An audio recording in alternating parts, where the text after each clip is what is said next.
It's that time again, another installment in the Triple Threat video series here on OTRS Central. Very soon you're going to start seeing other members of the YWC taking part in this series, talking about topics that they want to discuss. If you want to take part in this series, check out the information in the description box for the Facebook fan page where you need to go to message me. Let me know what topic you want to talk about and most importantly why, and why it's not just interesting to you, but why it would be interesting for other people to hear you discuss it. Keep that in mind. All right. Keep in mind, too, that the topic you need to discuss will be 3 minutes or less. No 10, 15, 20-minute things. That's why it's called Triple Threat. 3 topics, 3 minutes or less. Let's go. Now, of course, Triple H just couldn't help himself on Raw. And part of his whole promo segment, he had to take shots at fans, in particular the internet fans, talking about how he should go on a Twitter rant, how he should sit there and stop watching the show, or he was going to threaten to stop watching, and all of this. And you know what? It's all kind of good, cheeky, unnecessary, kind of pointless fun, I guess. You know, he had his laugh inside. I'm sure some of the people in the gorilla position thought this was the greatest thing ever in a promo. And you know what? I didn't have a problem with it. It's funny, but I did think it was kind of unnecessary, and here's why I say that. If you're the WWE at this point in time, you must understand, you would think, that the business has changed, that the world around you has changed as a whole. This is not the 80s anymore. This is not the 90s anymore. We live in an internet age. We live in the era of reality television, as bad as that is, and the social media, you know, really changing all dynamics of our human lives on a day-to-day basis. And you would think that the WWE would understand this and would grasp this.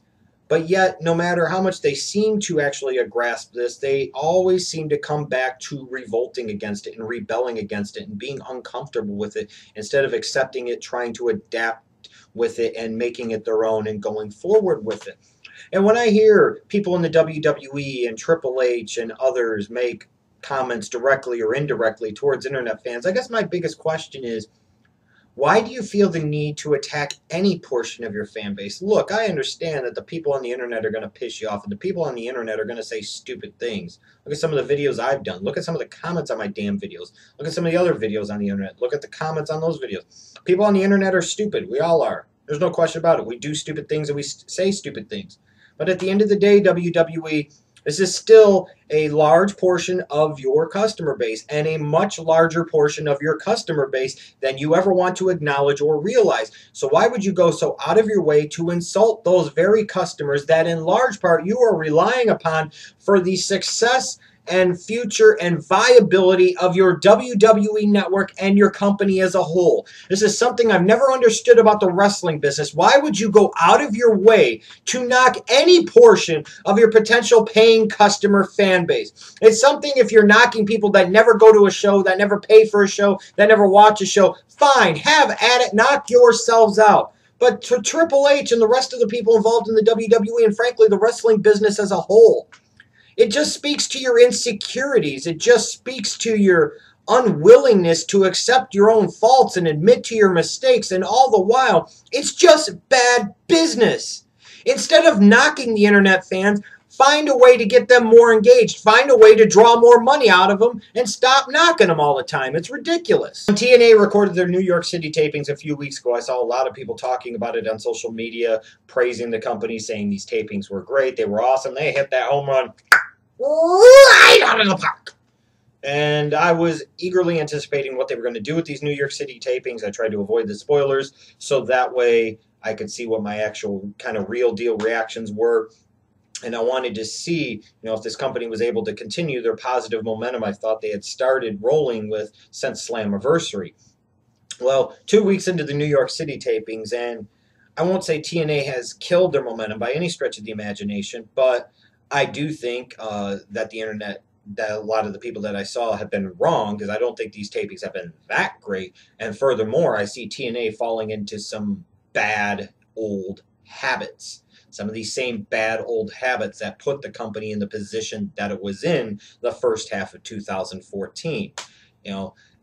Keep going down the ECW path. ECW died. It's gone. It's never coming back. Let it go. Stop featuring Bully Ray and Tommy Dreamer and Rhino, and now you throw Devon into the mix. And come on, man. Let's figure out something different. Let's figure out something new for the future. Stop trying to rehash the past. Stop featuring all these old fucks at the expense of your other talent on your freaking roster. I mean, seriously. You see them bring back Matt Hardy, and we're supposed to be happy about Jeff and Matt Hardy being back together again. That was a great tag team. But that was a decade ago. You had Matt Hardy in the company before. How did that work out for you? I don't think it worked out that particularly well. Why go back to it? And oh, we're going to have them and the Wolves face off next week for the tag titles. Okay, so now here's something that could potentially be a real special attraction match. You're giving it away for free on television and only giving 1 week of build up towards it. Typical TNA. You're featuring Dixie Carter in the Jeff Jarrett type of position, where anything that she's involved with is the most important thing that your company is doing, even though in no way, shape, or form is it generating any type of real ratings or financial success for your freaking company. Bringing in people like Snitsky and Ezekiel Jackson, referencing their WWE names, and not just bringing them in, but bringing them in into freaking Dixie Carter's storyline and featuring them like they're the most important thing. Now all of a sudden magically deciding to feature King Mo on their freaking television after not having done it for almost 2 years. Why? Because Spike TV wants you to promote that stupid ass fucking Bellator. It's all these different things. This focus on trying to get this short-term ratings pop. This focus on trying to sit there and magically at the 11th hour impress Spike TV into giving them a new television contract. The featuring of these old guys that are washed up, that are has-beens, or never was in some cases. The guys that, were part of ECW. ECW is dead. Let it go.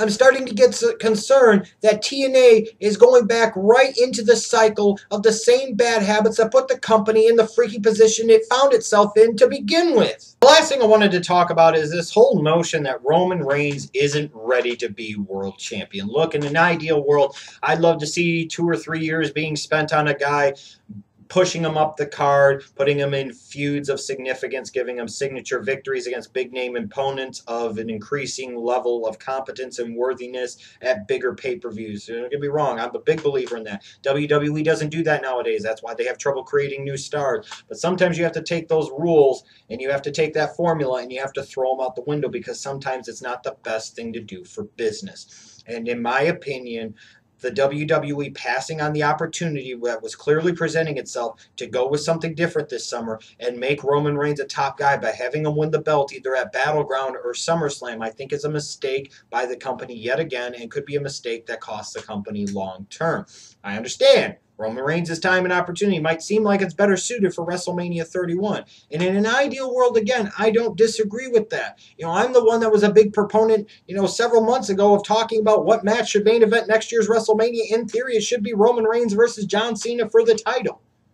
But sometimes you have to change those plans. Sometimes you have to strike while the iron is hot because sometimes you only get one shot and one opportunity.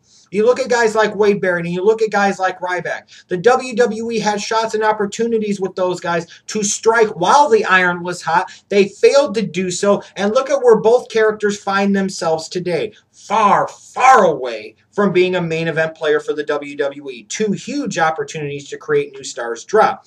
Back in, 2009, the WWE did strike while the iron was a little bit hot with Sheamus. And I think, after 2 or 3 months of him being on the main Raw roster, he was freaking beating John Cena at TLC. Sheamus isn't a top guy at this particular moment, but he's still a star. And they created a main eventer.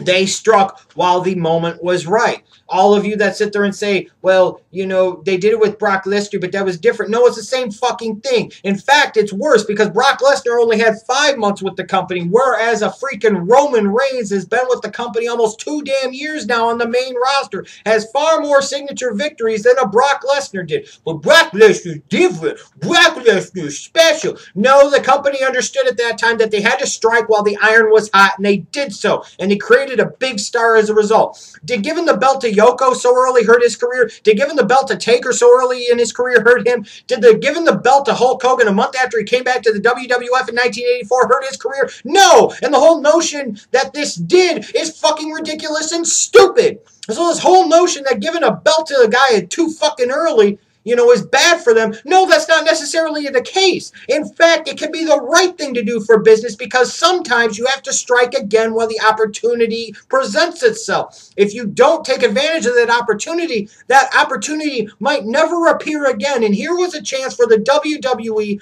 to really do something different, to really refreshen their product, and in the process easily cement a new top star in Roman Reigns. And now once you do that, you stamp him at the top. Now you figure out how to keep him there, which to me seems a lot easier to do. No, the WWE decided to go in a different direction, and in my opinion, the wrong direction. It's too early for Roman Reigns to win the title. But back in 2008, when CM Punk was winning Money in the Bank and he cashed in a few months later, this is awesome! CM Punk rules! Brock Lesnar did it, and it's okay!